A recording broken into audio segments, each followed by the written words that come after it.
Hello everybody, this is Kirk again. Second video for today. I was looking at something that came to my mind earlier from scriptures from the Bible. Joel 2:25.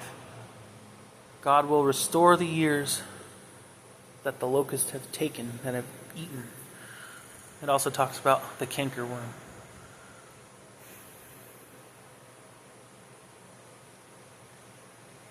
We all have the potential to be restored at any time.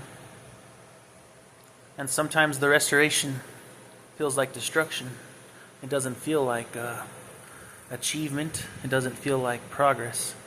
It doesn't feel like perfection. It doesn't feel the way our minds paint the picture that it should feel. Restoration in our eyes, it's always, usually, with everybody, has to do with material things first. Money, fame, relationships, status, potential that became reality, that was turned into kinetic energy. All those things sound good, but sometimes our restoration comes through the dark times, comes through the dark night of the soul, when you first awaken and you see that all the things around you that have happened, like an extension of what I said in my first video about the left-hand path and the right-hand path, how they both get some right, some things wrong. How one side is hyper-religious and they have a sense of godliness and a self-righteousness that they can't get away from, and the left uses the spiritual laws and the spiritual powers for their own gain, and they take the things that should be lawful in the spirit and kind of twist it on its head. And they don't really believe in God because they think they're God. They can do whatever and think whatever and be whatever they want to be, you know. Both sides, it's an ego thing. So what if that locust and that cankerworm is our own ego? Sure, there's other forms, but that thing that eats away, it's ourself. I read some of the Gnostic texts sometimes too. And they have to bring up the idea of the spirit of forgetfulness. We forget that divineness, that spark that's supposed to be within all of us. It happens from the minute we're born. The trauma of being fleshly when we were once spiritual automatically puts us in a strange state of being. When we all come out of the womb, what is exactly the first thing that starts happening? From the minute you're born, your transformation process begins. You transform from something that can't take care of itself, that is new, that needs to be watered, that needs to be fed, that needs to have their diaper changed. And what happens at the end of life? It's a very similar concept. You're old and feeble. Sometimes you need a diaper. Sometimes you are weak and you can't defend yourself. Just the same way you came into this world is the same way you leave. And through that whole process, there are things that are eating away at us. Death is knocking at the door. Life is knocking at the door. Our inner light is there. Our inner darkness is there. There's no one in the whole world that has ever pure light constantly. Just like there's never anyone who's always been pure darkness. There's always that war that happens within ourselves. Light versus dark. You versus you. Each side serves its own purpose. But each side sometimes forgets. Why do we have the darkness inside of us? What happened? Well, you go all the way back to Adam and Eve. The darkness came from rebelling. Rebel just like the angels did, some of the angels. We had a divine body. We had a divine spiritual makeup. We were already in paradise and we lost it, just as some of them. never experienced certain things in the flesh, and they went down and they acted like a human would. They lost their divine spark. They forgot who they were. They forgot their place. They forgot what their mission was. We forgot who we were. We've always forgotten who we were. We've been reminded so many times, and we forget.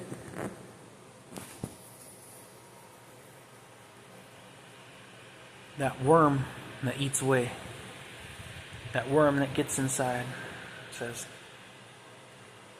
to us that we're okay.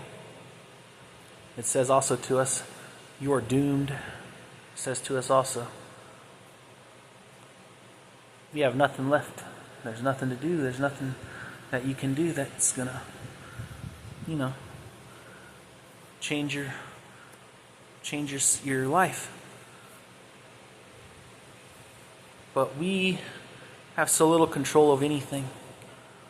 Why not just take that leap and let yourself go through everything you need to go through? Between the beginning of life and the end of life, we have a whole stretch of period where we can become,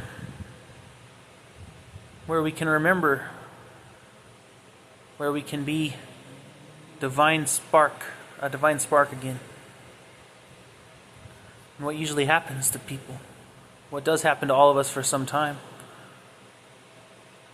happens to all of us. We forget. We become distracted. We become too material. We lose hope.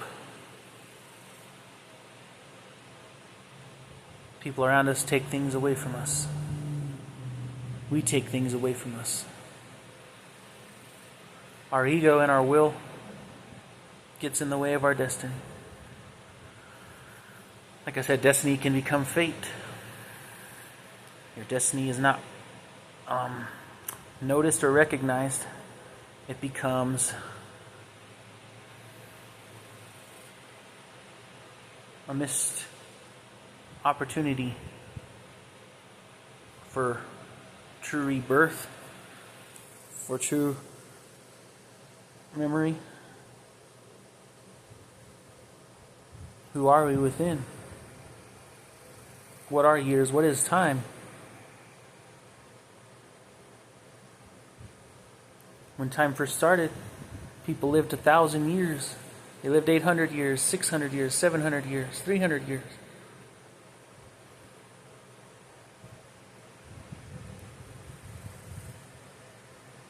They still had some remembrance of who they were, who they are connected to.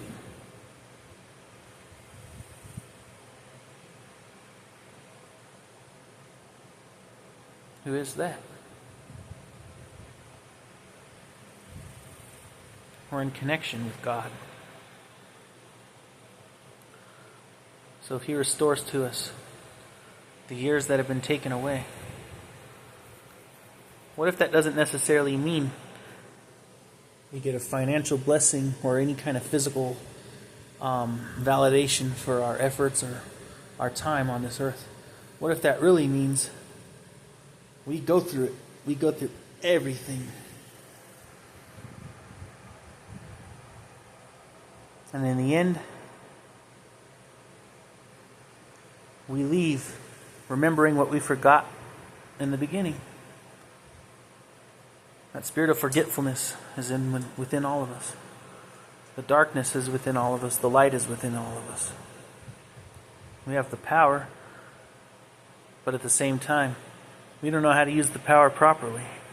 Our ego gets in the way. Our will gets in the way. What we get taught gets in the way. Those are the locusts. Those are the cankerworms. Starting to finally understand how much words really have power. How much our thoughts have power. And I used to spend all this time trying to know more, learn more, grow more, do more, this, that, the other thing. I was getting in my own way. And then there's some people who don't do anything and they don't care. Sometimes that gets in the way, If you care, does that mean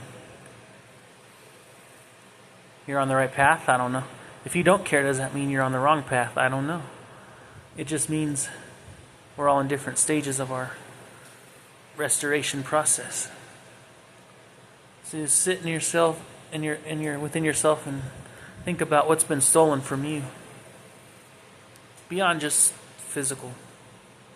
A lot of us, we've always had financial struggles. Some people have never gotten out of that problem. I'm sure there's some mighty great people that died homeless without anyone around them. Does that mean that the promise failed? No, it doesn't. They were probably fully restored when they died, brought back to paradise, brought back to their divine state. And in that time of being stripped away of everything, they went through each stage they were supposed to go to into completion. And no one with the naked eye could see that they were restored. But they knew they were restored when they remembered what they forgot.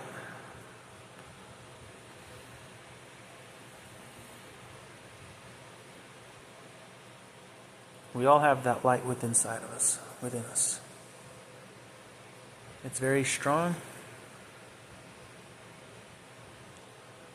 And like I said, it's the straight and narrow path.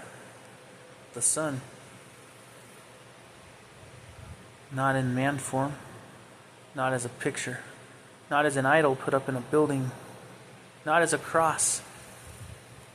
But as the pure form. Water. Spirit. Understanding truth. Love. Light. Emotion.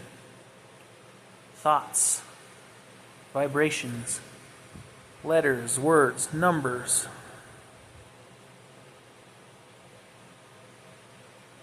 All put together and spoken. Spoken. So that all things that are in existence are in existence. Even animals, remember.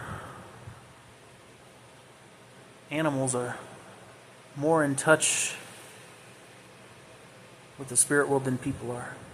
We're more intelligent. We have more sophistication. We have more so-called conscience.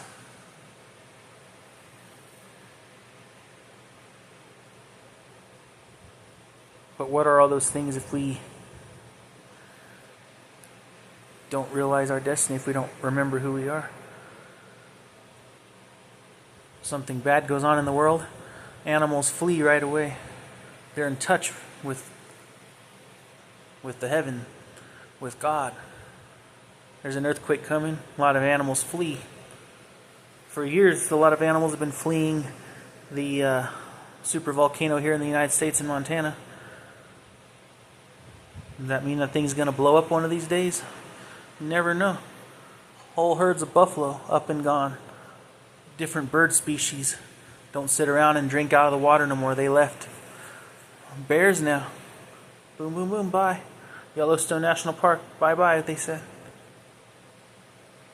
They remember who created them. They remember what they came from. Their instincts, their ego. They don't have the ego. They have instincts. They kill for food. They don't kill for gratification. They don't kill because they're jealous. They eat the things of the land that were given to them for meat. They don't waste things.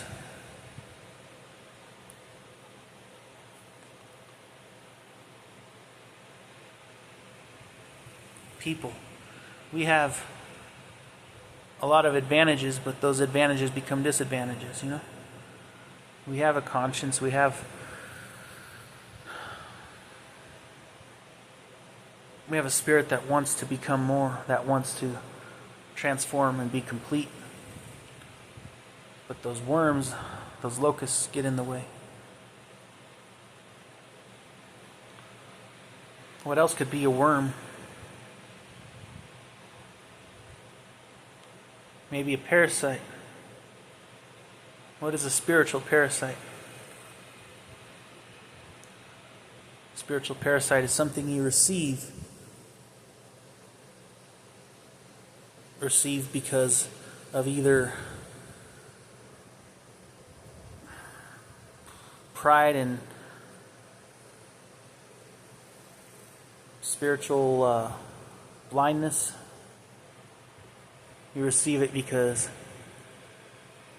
it is latched onto you and you don't know how to release it.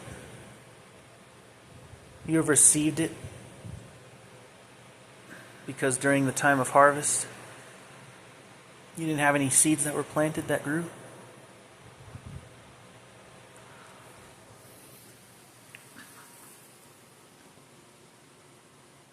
What does a parasite do? Parasite, it can confuse you. It eats your flesh away, some of them. They eat your body up. Like you're the grass and they're the locusts in this instance. You're the host and they're the ones that are feeding off of you. God wants to restore all those things that make you forget who you are. He wants to restore you to a state of remembering, a state of understanding and knowledge, mixed with perfect love, with peace and a sound mind.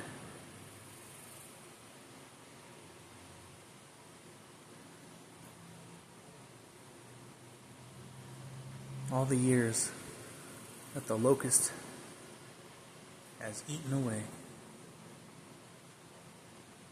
Let's reflect on that over the next day or two. What has the locust taken from us?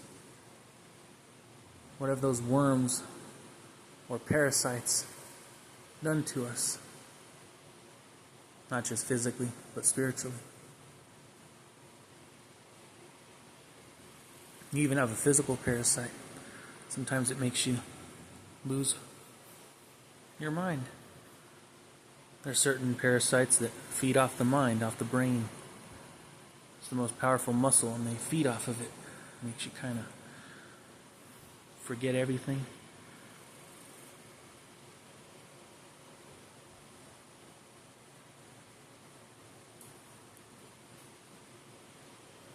We're in restoration if we surrender the need to fight for it.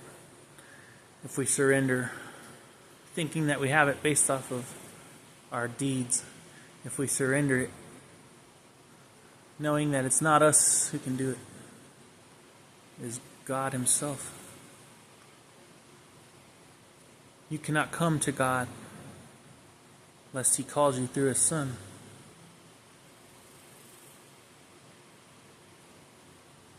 Which means you cannot come to the fullness of remembrance unless the Spirit that gives you the divine spark reminds you of who you are. Our minds can only do it to a point. But we can't fully grasp every little thing. Never fully can. You want to. You try. And it doesn't work.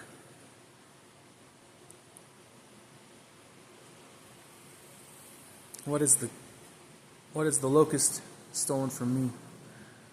Pretty much everything. Every opportunity I had in the past, I did it to the best of my ability, and something else outside of my control came and ate it up. Every time I tried to save my life, it got ripped away from me.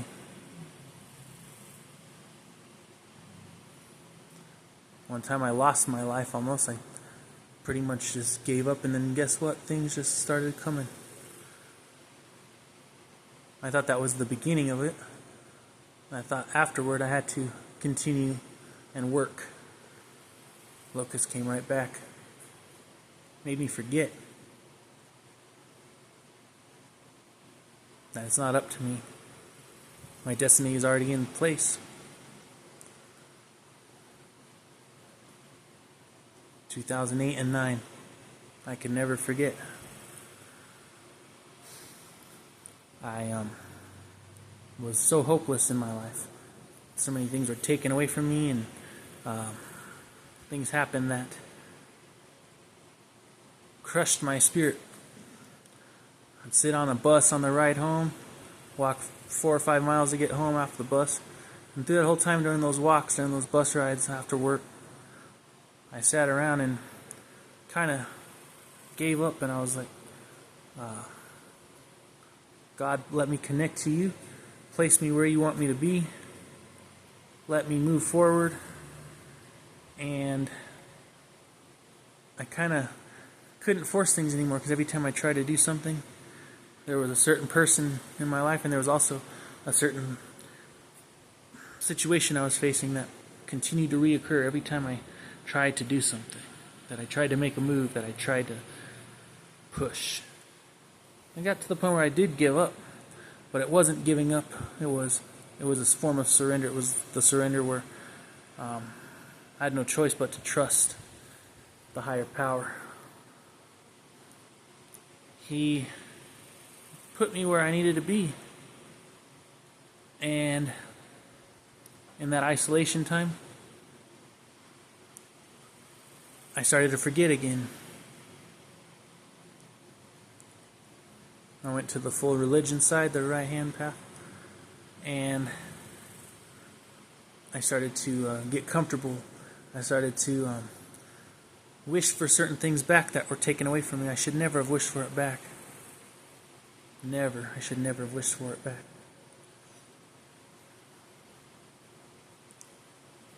One of those things I received back,